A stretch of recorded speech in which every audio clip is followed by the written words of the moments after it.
Hello, and welcome to part two of Decolonization in Africa by Learning the Social Sciences.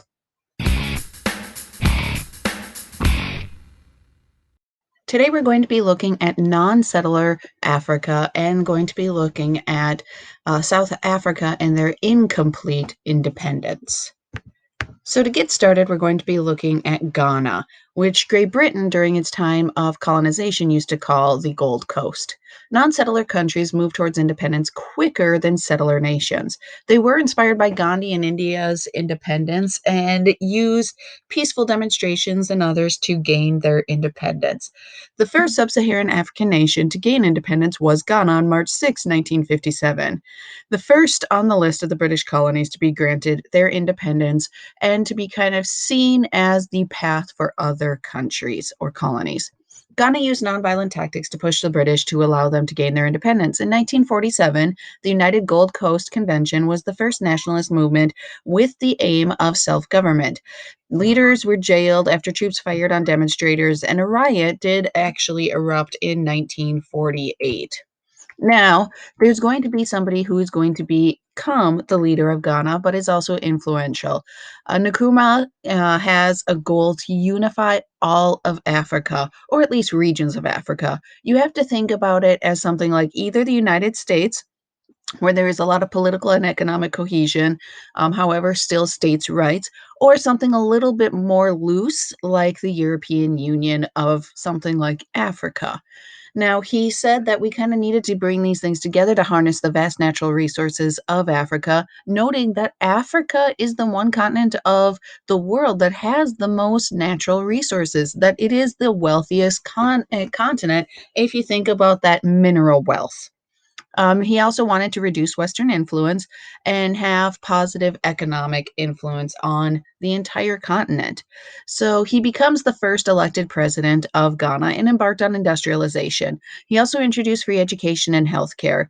His projects, though, and corruption almost bankrupt the nation. And facing opposition, he became more and more dictatorial and imprisoned opponents. So it was kind of that slippery slope that just, well, he started sliding down the slide. He declared Ghana a one party state. And as he was going down this path, he is going to be overthrown by the military in 1966. Soldiers were, though, no better governors than politicians, and we continue to see Ghana have some political struggles up until 1980 when democracy is going to be restored. Now, as you can see from people going and not being happy in 1966, you have some statues that were defaced, or this specific statue where he was actually beheaded, not himself as the person, but as the statue. So, looking at incomplete independence with South Africa, the Union of South Africa was created in 1910. And of course, we already have kind of these racist ideologies and policies going into effect, which is apartheid, just pre actual legal apartheid going on. We have Black Africans already facing a very tough time, and anybody of color facing a tough time in South Africa. Now, in 1948, the Afrikaner government began to formalize apartheid policies and institutionalize white supremacy, eventually making 317 laws about race. Facilities were separate and unequal. People of color needed to have passbooks and could not be out after dark without a verified passbook reason for why they are out after dark. Black Africans were resettled to specific lands, and of course, these lands are not preferable to be living on. And they had different schools and hospitals. So, if you would be having an extreme medical emergency, the closest hospital might not be the hospital that you could actually go to. And Black Africans were denied South African citizenship. They were given citizenship for specific smaller regions within South Africa. They classified people into four racial categories: Black, white, colored, and Asian. And these apartheid laws were far worse than the Jim Crow laws of the United States. It's kind of like Jim Crow on steroids, if you want to look at it that way. So we have various acts and various rules going on in South Africa. We had the Population Registration Act, grouped every South African into a particular race. Only whites could vote and hold political office. We have the Mixed Marriage Act, made it a crime for any marriage to take place between whites and any other racial group. Only 75 marriages between blacks and whites were recorded before apartheid officially began in 1948. So, in terms of the pillars of apartheid, what was it? Well, they passed laws, and these were designated to control the movement of Africans. If you were an African and you were stopped and found to be without a passbook, you could be jailed. And between 1948 and 1973, over 10 million Africans were arrested because their passbooks were not in order. In other words, it is up also to the arresting officer to determine if your passbook book is in order, and they could just simply arrest you because they want to arrest you. This is why civil rights leaders in South Africa had such a difficult time, because in the United States, yes, we have our civil rights leaders, and yes, they are going to jail. However, being arrested and going into jail in South Africa could lead to your death. You have people that would be beaten to death, people that would be starved to death, other things. So they would say, for example, the South African government, that so and so fell down a flight of stairs. And if you actually go and look at the long list of civil rights leaders killed while they were under arrest in South Africa and look at their cause of death, you're going to be seeing a lot of they died because they had their own hunger strike, or they died because they fell down a flight of stairs, or this accident happened, or that accident happened. It was used as excuses. And so you don't have that in the United States necessarily, because if you have a civil rights leader going and being arrested, they spend their time in jail and then they are released. And they go on with their nonviolent campaigns or things like that.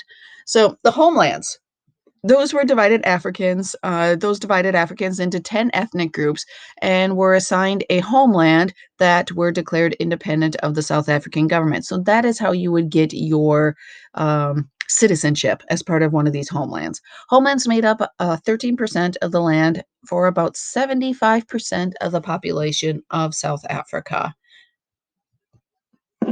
So the Sharpsville Massacre. March 21st, 1960, police in Sharpsville near Johannesburg fired on Black Africans protesting racially biased laws and unequal education. We have basically a student protest going on with, of course, plenty of adults, but we have kids there singing songs about peace and about equality and other things. The protesters suffered 72 deaths and more than 200 injuries in 2 days of violence. Numerous children were killed or injured as they were taking part in the protest. Now we have one of the major South African activists, Steve Biko.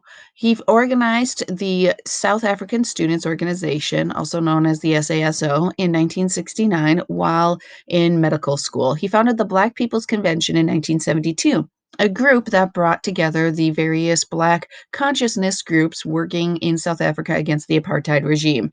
However, Stephen Biko is going to eventually be arrested by the police and he is going to be beaten to death while in prison. He is going to sustain extreme injuries from the jailers, and then they are going to be driving him um, about 200 miles away, if I remember correctly. I might have to actually go and verify the mileage to try to bring him to then a black hospital for treatment.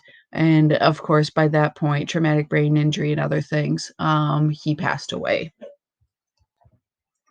Now, Nelson Mandela was also a big figure in terms of the anti-apartheid movement. He joined the ANC to oppose apartheid and was arrested in 1956. After the Sharpsville Massacre, he went underground and committed guerrilla attacks. In 1962, at the age of 45, he was sentenced to life in prison for sabotage and conspiracy to overthrow the government and was sent to Robbins Island, 7 miles off of the coast, cut off from the outside world, and the ANC was going to be banned, his group. Mandela was going to be jailed then for 27 years until the 1990s.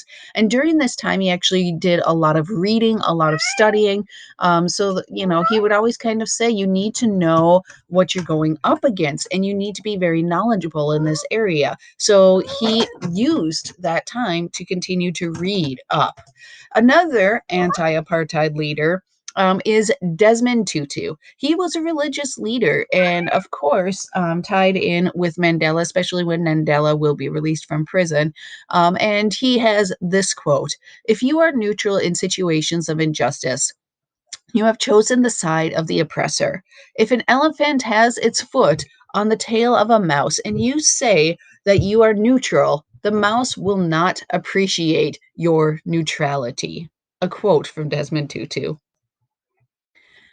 So, how did the world react? Well, for a long period of time, the world was kind of naive to what was going on in South Africa. However, when we have camcorders coming out and VHS footage is going to be shot by common people to show what it was like to be Black in South Africa, the world takes notice. And so change started to happen when numerous countries boycotted South African goods in the late 1980s and early 1990s. And then we have film and pop stars, celebrities refusing to perform or to go to South Africa. And so, with that, the government started to realize that the cost of apartheid was too great, that their economy was becoming stagnant, that world trade sanctions were coming and increasing by the day. And so, finally, we have the South African government relenting. They legalized the ANC. They began negotiations to end apartheid and they released Mandela from prison. From that point on, different apartheid laws are coming and going. Well, they're just going. And of course, Mandela then is going to be running to become the first Black president of South Africa, which he does win in 1994.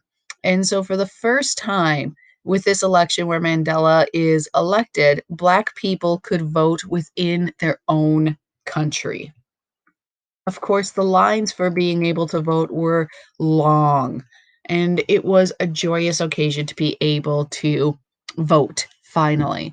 Apartheid is not a law anymore in South Africa. However, it will take years to erase the damage from it. We've had numerous reconciliation kind of programs going on in South Africa to try to bring kind of a closure on this era. And of course, not everything is perfect. The ANC has caused lots of corruption, and people have pointed out these things.